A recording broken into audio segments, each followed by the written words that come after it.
आज कणकवली नगरपंचायतीची सर्वसाधारण सभा त्या ठिकाणी होती आणि आज अतिशय खेळीमेळीच्या वातावरणामध्ये ही सभा पूर्ण झाली. सन्माननीय सर्व नगरसेवक नगरसेविका, सत्ताधारी विरोधी पक्ष अतिशय खेळीमेळीच्या वातावरणात सभेमधले सगळे विषयांवर चर्चा झाली. अनेक प्रश्नांची मांडणी झाली आणि त्याच्यावरचं प्रशासकीय आणि उत्तर त्या ठिकाणी दिलं गेलं आणि एक चांगलं वातावरण त्या निमित्तानं आपल्याला या सभेमध्ये पाहता आलं. खरं तर या शहरामध्ये जी काय आम्ही विकासाची जबाबदारी घेतलेली आहे आणि याच्यामध्ये 2 निधी हे कणकवली शहराला नगरपंचायतीला प्राप्त झालेले. या राज्याचे उपमुख्यमंत्री आदरणीय एकनाथजी शिंदे साहेब आणि या राज्याचे उद्योगमंत्री आदरणीय उदयजी सामंत साहेब यांच्या प्रयत्नातनं 13 जुलैला एक GR महाराष्ट्र शासनाचा वैशिष्ट्यपूर्ण योजनेच्या अंतर्गत 1,50,00,000 जे आपण ST स्टँडच्या समोर अद्ययावत प्रसाधनगृहची आम्ही मागणी केलेली होती. त्याला जवळजवळ 1.5 कोटी रुपयाचा निधी त्या ठिकाणी मिळालेला आहे. लवकरात लवकर त्या ठिकाणी निविदा प्रक्रिया पूर्ण करून त्या अद्ययावत प्रसाधनगृहाचं काम त्या ठिकाणी सुरू करण्यात येईल. दुसरी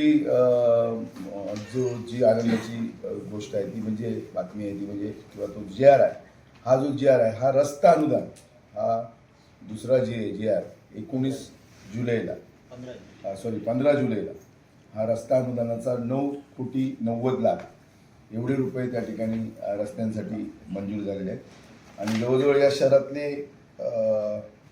4 महत्त्वाचे रस्ते, कणकवली नगरपंचायत हद्दीतील मुख्य बाजारपेठ रस्ता त्या ठिकाणी काँक्रिटीकरण, कणकवली नगरपंचायत हद्दीतील पटकी देवी ते राष्ट्रीय महामार्ग क्रमांक 66 पर्यंतचा रस्ता काँक्रिटीकरण करणं, कणकवली नगरपंचायत हद्दीतील पटवर्धन चौक ते लक्ष्मी चित्रमंदिर पर्यंत म्हणजे पोलीस स्टेशनपर्यंत नाका चौक ते रस्ता काँक्रिटीकरण करणं आणि कणकवली नगरपंचायत हद्दीतील कांबळे गल्ली ते जानवली नदी गणपती साना यापर्यंतचं काँक्रिटीकरण करणं असं करून 9,90,00,000 रुपये हे त्या ठिकाणी विकासाला मिळालेले आहे.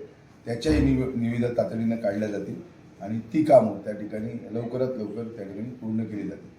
खरं तर सातत्यानं गेल्या 6 महिन्यामध्ये ज्या पद्धतीनं विकासाच्या बाबतीमध्ये निधीच्या बाबतीमध्ये ज्या पद्धतीनं आमच्या जोरदार प्रयत्न सुरू आहेत त्या प्रयत्नांना त्या ठिकाणी यश त्या ठिकाणी मिळतं आहे आणि म्हणून अनेक कामं आपण त्या ठिकाणी करतो आहे. कालच आपण जवळजवळ 14 कामांची भूमिपूजनं त्या ठिकाणी आपण केली.